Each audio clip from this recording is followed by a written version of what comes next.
Itatry ko tong Ilana Glass Skin Glow Serum Luminizer. Mimix ko siya sa Maybelline Fresh Tint SPF 50. Siyempre, nireview ko to. Kung di nyo pa napapanood, ilalagay ko na lang sa description below. Itatry kong i-mix tong Ilana at saka tong Maybelline. And so, meron tayong lalagyan dito. Tansyahin na lang natin, guys, kung gaano karami.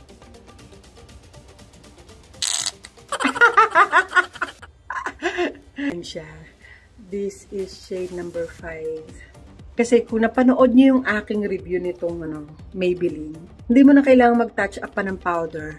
Kasi matte na siya eh. Eh ako, ayaw ko ng masyadong matte. Siyempre sa age ko, ayaw ko ng masyadong matte. Gusto ko ng medyo may glow, dewy. Yan. Parang mas healthy yung skin ko pagka ganun. And then, itatry natin i-mix tong Ilana Glass Skin Glow Serum Luminizer. Ang sabi naman dito sa Ilana na to ay pwede siya over ng moisturizer, SPF, and foundation. Try natin i-mix. Ang dami ba?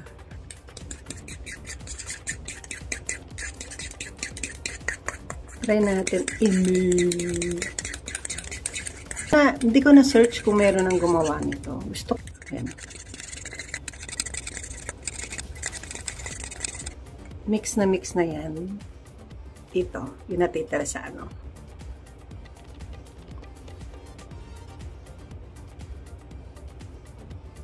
May glow kaya?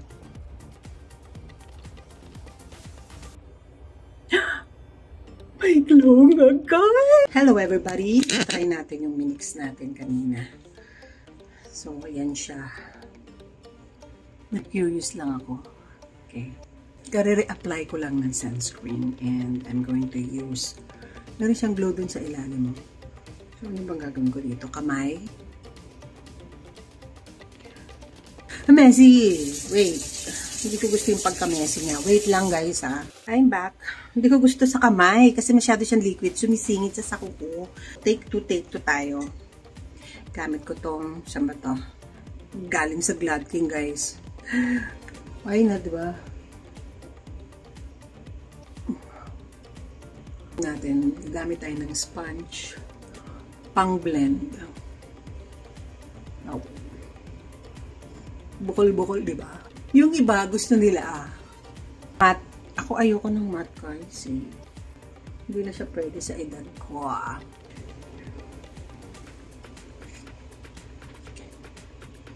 Sponge. Yung pa rin yung pagkamat ng Maybelline, actually. So, ayun, guys, nalagay ko na. Andun pa rin yung pagkamat ng Maybelline, pero may glow nga. May glow siya, guys. Hindi katulad dun sa Maybelline. Matte talaga siya kahit hindi mo siya iset ng powder. Ayan. Malagkit ba? Hindi siya malagkit. Update ako mamaya sa aking face. Kung siya ay, kung ma-accentuate niya ba yung aking wrinkles, I mean, fine lines, at saka yung mga pores ko. And, hindi ako nag-set ng powder sa Maybelline. Hindi ako magsiset ng powder dito. Tingnan natin. Hello everybody! Ito na yung update dito sa Ilana Glass Skin Glow at saka Maybelline Fresh Tint. This one is matte, so this one is glow. So pinag-mix ko siya and hindi ako nag-retouch ng powder pagka-apply ko. After mga 3.5 hours, yan na siya. Hindi naman na-accentuate yung aking pores at saka fine lines. Alam niyo yun. Kasi diba, pagka naglagay ka ng foundation na merong luminizer, mas na-emphasize yung mga pores, yung mga peklat, yung mga, lalo na mga lines sa mukha. So, hindi naman ganon. Magandang combination itong matte foundation. Lalagay ko na lang yung review ko dito sa description. Lagay ko na lang para papanood nyo yung review ko dito sa Maybelline na to. And gusto ko nga may glow ng konti, may kintab ng konti.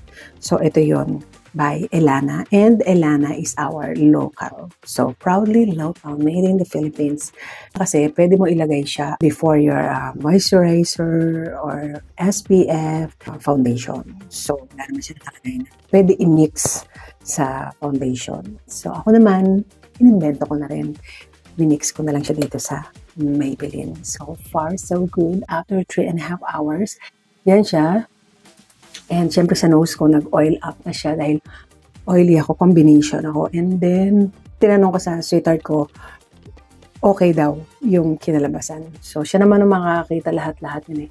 At may glow siya. Nakikita niyo ba? May glow yung face ko. Ayan o.